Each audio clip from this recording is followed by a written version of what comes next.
Hello and welcome to another episode of Supercoach Insider. My name is Chris, and today we'll be heading back into the team, my team, part 5 of the Road to Round 1 series.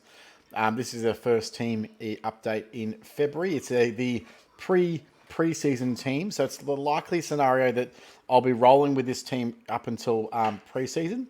And if this is the first time seeing us or anything, please like and subscribe on our YouTube, or do follow us on our other socials, pretty much everywhere. SC Insider 100 on Twitter, Facebook, TikTok, etc. And obviously search for us on YouTube, just Supercoach Insider.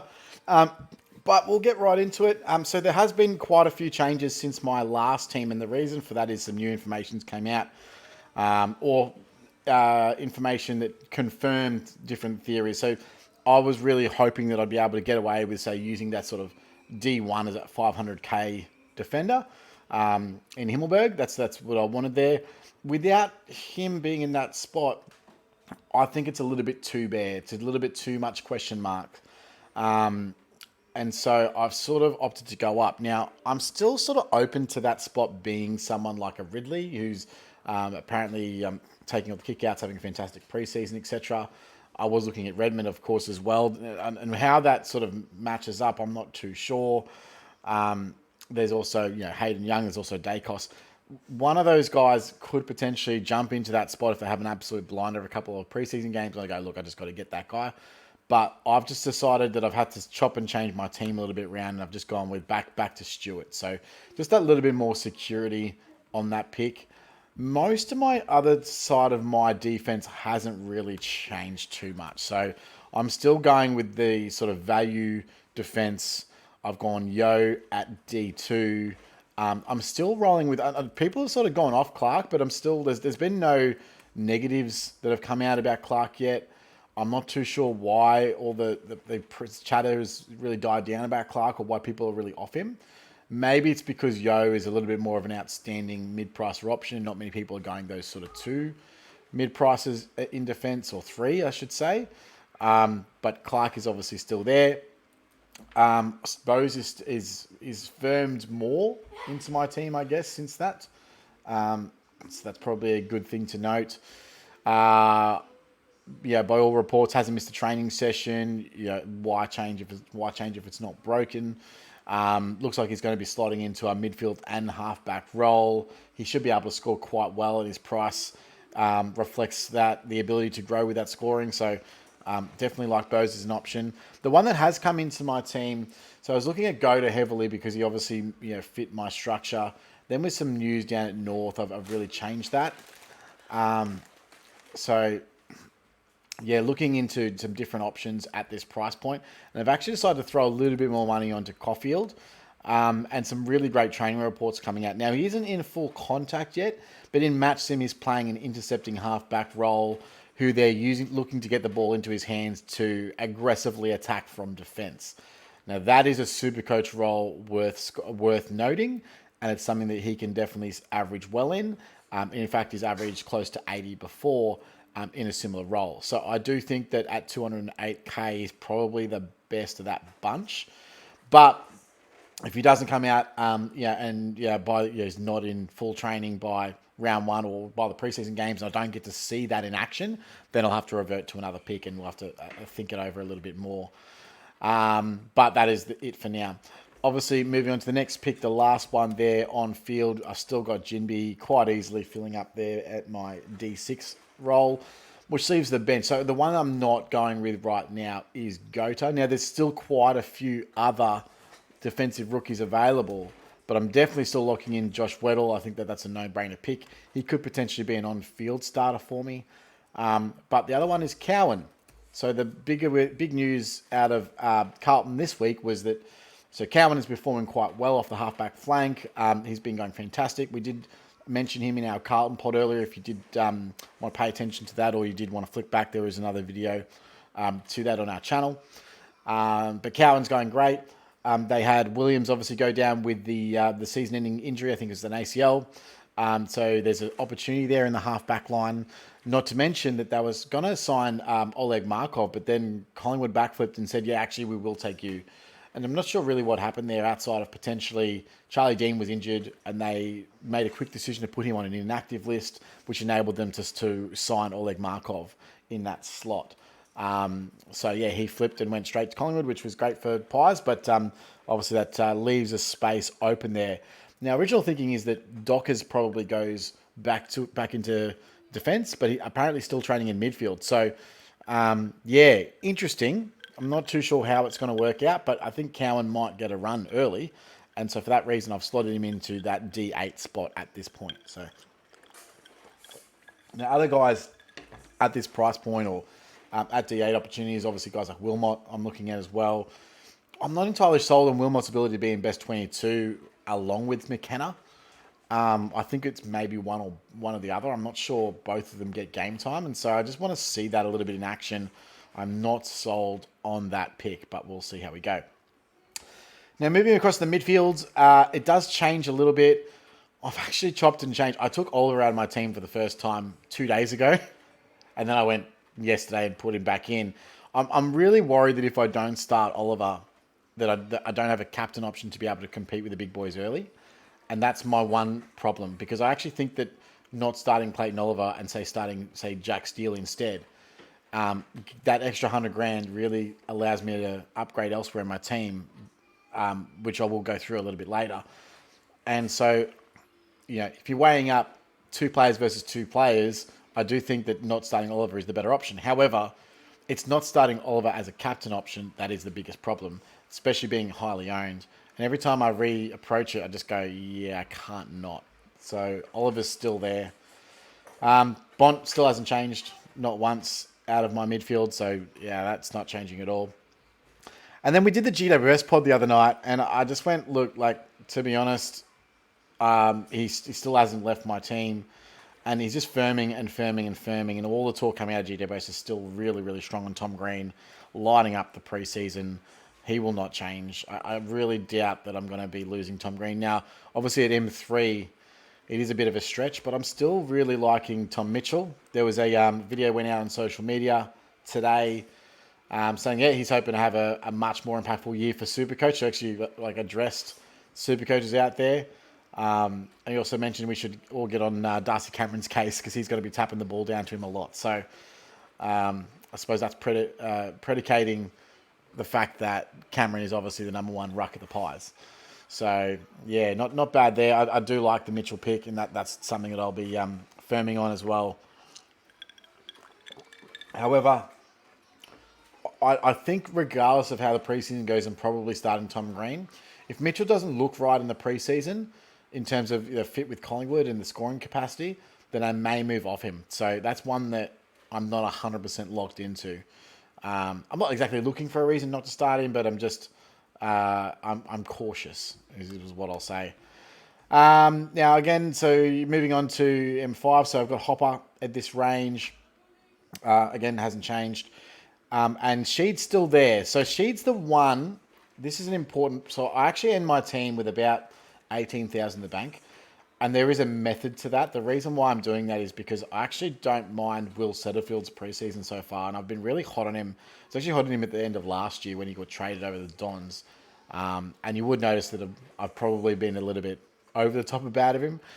Most of that's a joke. But in all seriousness, if he does get the role and he's got the minutes and the inside mid time, then he could be a really good Supercoach scorer.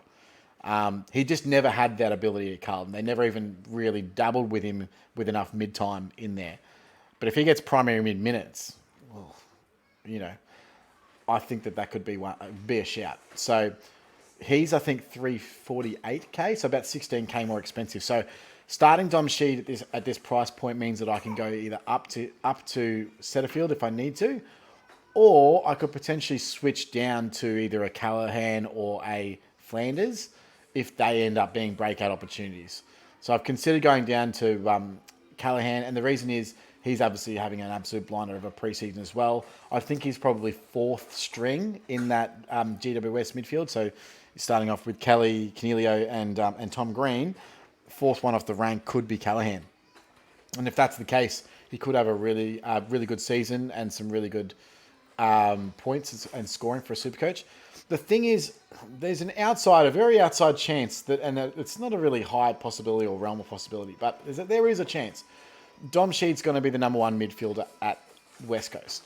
There's a really outside chance that he could become a keeper. And I'm not saying that's going to happen. I'm just speculating that there's an outside chance of that. There isn't a chance of that happening with Finn Callaghan. So going down to him, I might make some more cash, but I don't at least lose that sort of opportunity for him to be a keeper and be a really high-end scorer. I think Callaghan, if he gets the mid-time, what does he average? Maybe 80, 85-ish? Something along that lines. So I'm putting a basement on Sheed if he gets that role at somewhere between 85 to 90 with an upside of over 100. So, So I'd rather start with Sheed and then work my way to wherever I need to. And that's obviously how that's going at this point. So moving to those next picks, I think that everyone pretty much has this set up at M7, M8 at this point. And it's obviously Ashcroft into Phillips. And then on the bench, nothing much has changed there. I've still got Johnson. I've got Baker. Oscar Baker. Here we go. And the last one I've just got there at the moment, just in this spot, is Corey Wagner. And the reason I've got that is more for flexibility. So with his defender mid-swing, I can pop Jimby in here if I need some cover and put him on field, or play Weddle on field or whatever it may be. So I do like the idea with all of the defender mids and the guys that will get defender mid. So, Yo will probably get defender mid. Clark will probably get defender mid. Bose will probably get defender mid. And then I've got Jinby as well. So, being able to have a bit of flexibility with Wagner in the midfield, that's what I'm looking for there. That could be Chesser as well. He's actually come along a little bit quicker, a little bit more expensive as an option, but he may even play round one at this point. So he already played a quarter of the match sim the other day. So he's just really progressing back into full training. He's not all the way there yet, but there's a possibility that he actually may even get a gig for round one. Though at this point, I'm pretty sure that Hewitt is above him in the pecking order. So we'll see. They do play different roles, though, so that's important to note.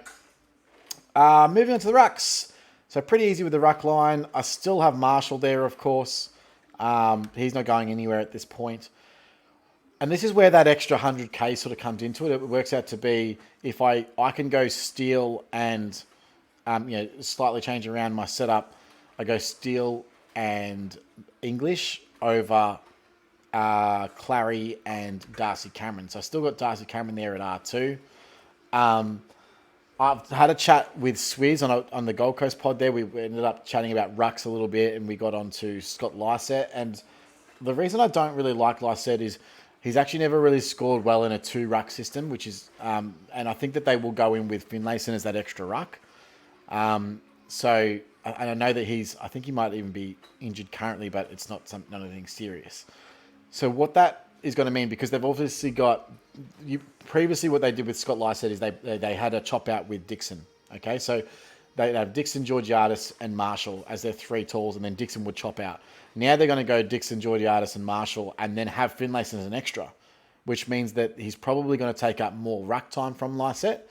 What he does in that off time, I'm not sure. Maybe it's a low time on ground for Finlayson, but he did actually prove that when he was in there, he was quite impactful. So what does that mean then?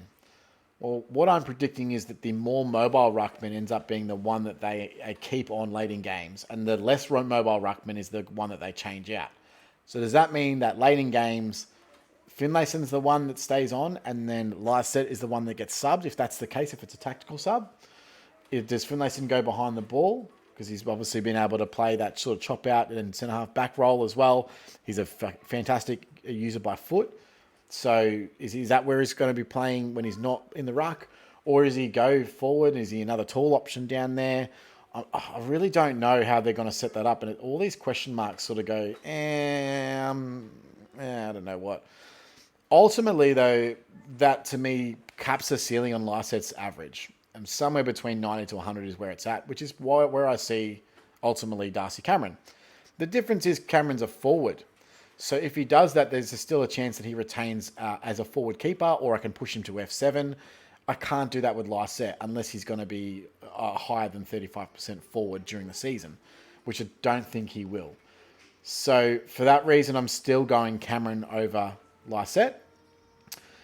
I would, though. I'm really getting scared of English's ability and his scoring ability, and that's really where I really want to try and get up to, but I just can't seem to figure out a way to do it that's going to benefit my side in a good way. So, at this stage, we're just going to go with the Cameron Marshall setup with the Madden at R3, and we'll see how we go.